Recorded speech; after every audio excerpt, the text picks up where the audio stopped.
എല്ലാവർക്കും സുഖമാണെന്ന് വിശ്വസിക്കുന്നു. നാളെ മാർച്ച് 31-ാം തീയതിയും തുറന്നുള്ള ദിവസങ്ങളിലും നിങ്ങൾ ശ്രദ്ധിക്കേണ്ട വളരെ പ്രധാനപ്പെട്ട കാര്യങ്ങളാണ് ഈ ഒരു വീഡിയോയിൽ വ്യക്തമാക്കുന്നത്. വീഡിയോയുടെ വിശദാംശങ്ങളിലേക്ക് കടക്കുന്നതിന് മുമ്പ് കൂടുതൽ ആളുകളിലേക്ക് ഇൻഫർമേഷൻ എത്താൻ ഷെയർ ചെയ്യുക, ലൈക്ക് ചെയ്യുക, ഫേസ്ബുക്കിലൂടെ കാണുന്ന ആളുകൾ ഫോളോ ചെയ്യുക. വീഡിയോ വിശദമായ വിവരങ്ങളിലേക്ക് വരാം. ഷവ്വാൽ മാസപ്പിറ കണ്ടതിന്റെ അടിസ്ഥാനത്തിൽ കേരളത്തിൽ നാളെ ചെറിയ പെരുന്നാളായിരിക്കുമെന്ന് വിവിധ കാസിമാർ അറിയിച്ചിട്ടുണ്ട്. ചെറിയ പെരുന്നാൾ ആയതുകൊണ്ട് തന്നെ നാളെ സംസ്ഥാനത്ത് പൊതു അവധിയാണ്. സാമ്പത്തിക വർഷാവസാന ദിവസമായതിനാൽ ചില സ്ഥാപനങ്ങൾ തുറന്ന് പ്രവർത്തിക്കും, എങ്കിലും ഇടപാടുകൾ നടക്കില്ല. ബാങ്കുകളുടെ കാര്യം അങ്ങനെയായിരിക്കും. അതേസമയം റേഷൻ കടകൾ, മറ്റു പൊതു സ്ഥാപനങ്ങളെല്ലാം അവധിയായിരിക്കും. മറ്റൊരു പ്രധാനപ്പെട്ട അറിയിപ്പ്, സംസ്ഥാനത്ത് ക്ഷേമ പെൻഷനിൽ 300, 200, 500 കുറവുള്ളവർക്ക് അക്കൗണ്ടുകളിലേക്ക് ബാക്കി ലഭിക്കാനുള്ള തുക എത്തിത്തുടങ്ങി. ഇന്നലെ പല ആളുകൾക്കും 300, 200 അക്കൗണ്ടുകളിലേക്ക് എത്തി എന്നുള്ള അറിയിപ്പ് ലഭിച്ചിട്ടുണ്ട്.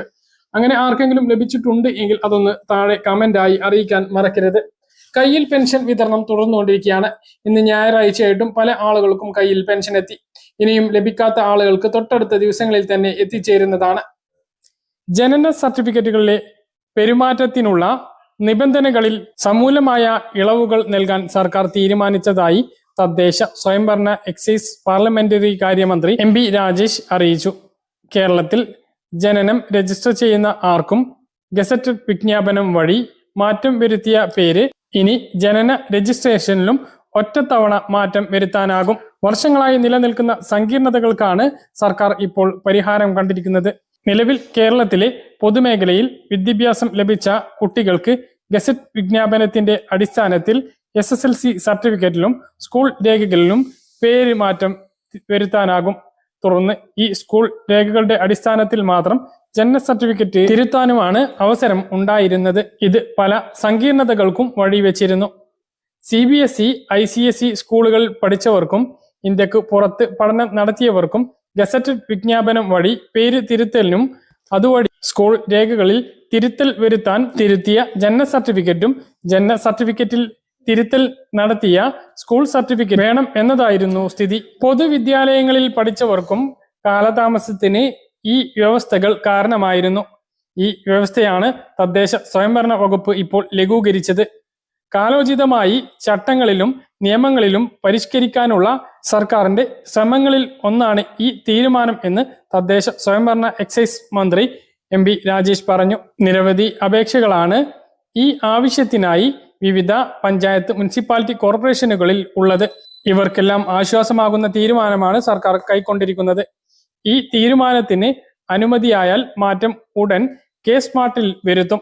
ജനന, മരണ, വിവാഹ രജിസ്ട്രേഷനുകളിൽ വിപ്ലവകരമായ പരിഷ്കരണങ്ങളാണ് സാങ്കേതിക വിദ്യയുടെ സഹായത്തോടു കൂടി സർക്കാർ നടപ്പിലാക്കിക്കൊണ്ടിരിക്കുന്നത്. വീഡിയോ KYC ഉപയോഗിച്ച് ലോകത്തെവിടെ നിന്നും മിനിറ്റുകൾ കൊണ്ട് വിവാഹം രജിസ്റ്റർ ചെയ്യാൻ ഇന്ന് മലയാളികൾക്ക് കഴിയുന്നത് ഉൾപ്പെടെയുള്ള സൗകര്യങ്ങളുണ്ട്. കൂടുതൽ പരിഷ്കരണങ്ങൾ സിവിൽ രജിസ്ട്രേഷനുകളിൽ നടപ്പിൽ വരുത്തുമെന്നും മന്ത്രി പറഞ്ഞു. കൊല്ലം ഇളമ്പുള്ളൂർ ഗ്രാമപഞ്ചായത്തിലെ വഞ്ചിമുക്ക് ലക്ഷ്മി സദാനത്തിൽ കണ്ണൻ B ദിവാകരൻ നവകേരള സദസ്സിൽ സമർപ്പിച്ച അപേക്ഷ പരിഗണിച്ചാണ് നിരവധി പേർക്ക് സഹായകരമാകുന്ന ഈ തീരുമാനം കൈക്കൊണ്ടിരിക്കുന്നത്. പുതിയ സാമ്പത്തിക വർഷം നമുക്ക് ആരംഭിക്കുകയാണ്. ആധാർ കാർഡ് ഉള്ളവരെല്ലാം അറിഞ്ഞിരിക്കേണ്ട വളരെ പ്രധാനപ്പെട്ട കാര്യങ്ങളാണ്. മുമ്പും പല കാര്യങ്ങളും പറഞ്ഞിട്ടുള്ളതാണ്. നമ്മുടെ രാജ്യത്ത് ഇന്ന് ഏറ്റവും പ്രധാനപ്പെട്ട രേഖയായി മാറിയിരിക്കുകയാണ് ആധാർ കാർഡ്. അതിൽ ആർക്കും ഒരു തർക്കം ഉണ്ടാകില്ല. ഇപ്പോൾ 10 വർഷം കഴിഞ്ഞിട്ടുള്ള ആധാർ കാർഡ് പുതുക്കാൻ പറഞ്ഞിട്ട് ഇപ്പോൾ 2 വർഷമായി. പല ആളുകളും ഇനിയും പുതുക്കിയിട്ടില്ല. ഇപ്പോൾ പുതുക്കാത്തത് കൊണ്ട് സർക്കാർ എതിരൊന്നും നമ്മൾ ചെയ്യുന്നില്ല എങ്കിലും നമ്മുടെ മിക്കവാറും സേവനങ്ങൾ തടസ്സപ്പെടുന്ന ഒരു സാഹചര്യം ഉണ്ട്. ബയോമെട്രിക് നേരാവണ്ണം വർക്ക് ചെയ്യാത്തത്, മൊബൈൽ നമ്പർ അപ്ഡേറ്റ് ചെയ്യാത്തത് കൊണ്ട് കാര്യങ്ങൾ കൃത്യമായി നടക്കാത്തത്, അങ്ങനെ പല കാര്യങ്ങളുമുണ്ട്. ഉദാഹരണത്തിന് ബാങ്ക് അക്കൗണ്ട് KYC ചെയ്യാൻ ഇപ്പോൾ ആധാർ പുതുക്കൽ നിർബന്ധമാണ്. ആധാറിൽ ലിങ്ക് ചെയ്തിട്ടുള്ള മൊബൈൽ നമ്പർ നിർബന്ധമാണ്. പല ആളുകളുടെയും ബാങ്ക് അക്കൗണ്ട് വരെ ഡെഡായി കിടക്കുന്ന ഒരു സാഹചര്യമുണ്ട് KYC പുതുക്കാത്തതുകൊണ്ട്. അവരോടെല്ലാം പറയുന്നത് ആധാർ പുതുക്കിയിട്ട് വരൂ, എന്നിട്ട് KYC അപ്ഡേറ്റ് ചെയ്യാം. അങ്ങനെയുള്ള ആളുകൾക്ക് ഏറ്റവും ചുരുങ്ങിയത് അവർ അതിന് എടുക്കുന്ന ഒരു സമയം അവരുടെ ബാങ്ക് അക്കൗണ്ടിലെ പണം അങ്ങോട്ടോ ഇങ്ങോട്ടോ മാറ്റാൻ കഴിയാത്ത ഒരു സാഹചര്യം വരെ ഉണ്ട്. അതുകൊണ്ട് തന്നെ ചില ആളുകൾക്ക് വളരെ തുച്ഛമായിട്ടുള്ള വരുമാനം ഉള്ള ആളുകളായിരിക്കും, ചില പെൻഷൻ മാത്രം ലഭിക്കുന്ന ആളുകൾ ബാങ്ക് അക്കൗണ്ടിൽ നിന്ന് പെൻഷൻ കിട്ടാത്ത ഒരവസ്ഥ, അല്ലെങ്കിൽ നേരത്തെ ലഭിച്ചിട്ടുള്ള സഹായം PM കിസാന്റെ 2000 രൂപ ഇതിലുണ്ടെങ്കിൽ KYC ചെയ്യാത്തതുകൊണ്ട് അത് എടുക്കാൻ പറ്റാത്ത അവസ്ഥ, അങ്ങനെയൊക്കെ ഉണ്ടാവുന്നുണ്ട്. 10 വർഷം കഴിഞ്ഞിട്ട് പുതുക്കാത്ത ആളുകൾ അത് പുതുക്കാൻ വേണ്ടി ശ്രദ്ധിക്കുക. പല ആളുകളും പുതുക്കിയിട്ടും പുതിയ കാർഡ് കിട്ടുന്നില്ല എന്ന് പരാതി പറയുന്നുണ്ട്. അപ്പൊ പുതിയ കാർഡ് കിട്ടാത്തത് കൊണ്ട് നിങ്ങൾ വിഷമിക്കേണ്ടതില്ല. നിങ്ങളുടെ പഴയ കാർഡ് ഉപയോഗിച്ചാൽ മതി. പക്ഷെ അതിലുള്ള എല്ലാ ഡാറ്റകളും പുതിയതായിട്ടുണ്ട്. അപ്പൊ പഴയ നിങ്ങളുടെ കയ്യിലുള്ള കാർഡ് ഉപയോഗിക്കുന്നതുകൊണ്ട് കുഴപ്പമില്ല.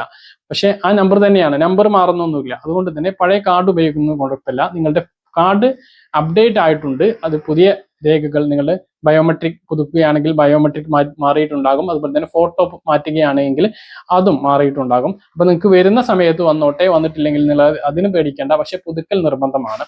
ഇനി നിങ്ങൾക്ക് കാർഡ് പെട്ടെന്ന് വേണം, നിർബന്ധമാണ് എന്നുണ്ടെങ്കിൽ നിങ്ങൾ ഈ പുതുക്കുന്ന സമയത്ത് PBC കാർഡിന് കൂടി അപ്ലൈ ചെയ്യുക. അതും ഇതോടൊപ്പം തന്നെ നടക്കുന്നതാണ്. അക്ഷയ കേന്ദ്രങ്ങളിൽ നിന്ന് അവർ ചെയ്തു തരുന്നതാണ്. അതിന് 50 രൂപ അധികമായിട്ട് നൽകിയാൽ മതി. ആ ഒരു കാർഡ് ATM കാർഡ് രൂപത്തിൽ ആധാർ കാർഡ് നിങ്ങൾക്ക് ലഭിക്കുന്നതാണ്. അത് നിങ്ങൾക്ക് ആധാർ കാർഡായിട്ട് ഉപയോഗിക്കാം. ആ ഒരു കാർഡ് പെട്ടെന്ന് ലഭിക്കും. അത് സ്പീഡ് പോസ്റ്റ് ആയിട്ട് രജിസ്റ്റേർഡ് ആയിട്ടാണ് ലഭിക്കുക. അത് വേഗത്തിൽ ലഭിക്കുന്നതാണ്. അങ്ങനെ ആധാർ കാർഡ് പുതുക്കിയത് വേണം, നിങ്ങളുടെ പുതിയ ഫോട്ടോ ഉള്ളത്, പുതിയ രീതിയിൽ പിന്നെ QR കോഡൊക്കെ ഉള്ള കാർഡ് വേണം എന്ന് നിർബന്ധമുണ്ട് എങ്കിൽ അങ്ങനെ ഒന്ന് എടുക്കുക. എന്നാൽ പെട്ടെന്ന് ലഭിക്കുന്നതാണ്. അതുപോലെ തന്നെ കുട്ടികളുടേതും പുതുക്കിയിട്ട് പല ആളുകൾക്കും വരുന്നില്ല എന്ന് പറയുന്നുണ്ട്. അവരുടേതും PBC കാർഡിന് അപ്ലൈ ചെയ്യുക. 5 വയസ്സിന് താഴെയുള്ള കുട്ടികളുടേത് എടുക്കുകയാണെങ്കിൽ അവർക്ക് ബാൽ കാർഡായിരിക്കും, നീല ആധാർ കാർഡായിരിക്കും ലഭിക്കുക. 5 വയസ്സ് കഴിഞ്ഞിട്ട് അത് പുതുക്കണം. പുതുക്കുന്ന സമയത്താണ് അവരുടെ വിരലടയാളമൊക്കെ ചേർക്കുന്നത്. വിരലടയാളം ചേർത്തതിന് ശേഷമാണ് റേഷനും മറ്റും അവരെ വെച്ചിട്ട് നമുക്ക് വാങ്ങാൻ കഴിയുക. നമുക്ക് 5 വയസ്സിന് ശേഷം ഇല്ല എങ്കിൽ അവരുടെ ബയോമെട്രിക് ഒന്നും എടുക്കില്ല. ബയോമെട്രിക് ഒന്നും അതിൽ കാണില്ല. നമുക്കറിയാം ഈ KYC ഒക്കെ ചെയ്യാൻ പറഞ്ഞ സമയത്ത് കുട്ടികളുടേത് എടുക്കാത്തത് 5 വയസ്സിന് മുമ്പ് എടുത്തിട്ടുള്ള ആധാർ കാർഡാണ്. അത് പുതുക്കാത്തത് കൊണ്ടായിരിക്കാം. അപ്പം ആ കാര്യവും ശ്രദ്ധിക്കണം. അപ്പോൾ 5 വയസ്സ് കഴിഞ്ഞിട്ടുള്ള കുട്ടികളുടേത് പുതുക്കണം. 15 വയസ്സ് കഴിഞ്ഞിട്ടുള്ളതും പുതുക്കണം. 5 വയസ്സ് കഴിഞ്ഞിട്ടുള്ള കുട്ടികളെ 7 വയസ്സിന് ഇടയിൽ പുതുക്കുകയാണെങ്കിൽ അത് സൗജന്യമാണ്. ആ സമയത്ത് പുതുക്കിയ കുട്ടികൾക്ക് 15 വയസ്സ് സമയത്ത് പുതുക്കുമ്പോഴും 15 വയസ്സ് കഴിഞ്ഞിട്ട് പുതുക്കുമ്പോഴും സൗജന്യമാണ്. അതേസമയം 5 വയസ്സ് കഴിഞ്ഞ കുട്ടികളുടേത് പുതുക്കണം. അത് 7 വയസ്സിന് ശേഷമാണ് പുതുക്കുന്നതെങ്കിൽ നിശ്ചിത ഫീസ് നൽകണം. പിന്നെ 15 വയസ്സിന് ശേഷവും ഫീസ് നൽകേണ്ടി വരും. 100 രൂപയായിരിക്കും ഫീസായിട്ട് നൽകേണ്ടി വരിക. അപ്പം ആ ഒരു രീതിയിലാണ് ആധാർ പുതുക്കലുമായി ബന്ധപ്പെട്ട് നിങ്ങളെ അറിയിക്കാനുള്ളത്. മറ്റൊന്ന് ഏറ്റവും പ്രധാനപ്പെട്ടത് മൊബൈൽ നമ്പറാണ്. മൊബൈൽ നമ്പർ ആധാറിൽ മസ്റ്റ് ആണ്. ഒരാളുടെ കയ്യിൽ മൊബൈൽ ഉപയോഗിക്കുന്നില്ല എങ്കിൽ വീട്ടിലെ മറ്റാരുടെയെങ്കിലും അത് ലിങ്ക് ചെയ്താലും മതി. കാരണം എന്ത് സേവനങ്ങൾക്കും ആധാറുമായി ലിങ്ക് ചെയ്തിട്ടുള്ള മൊബൈൽ നമ്പറിലേക്ക് OTP അത് നിർബന്ധമാക്കിക്കൊണ്ടിരിക്കുകയാണ്. ഓരോ വകുപ്പുകളും, സർക്കാരിന്റെ ഓരോ വകുപ്പുകളും അത് നിർബന്ധമാക്കിക്കൊണ്ടിരിക്കുകയാണ്.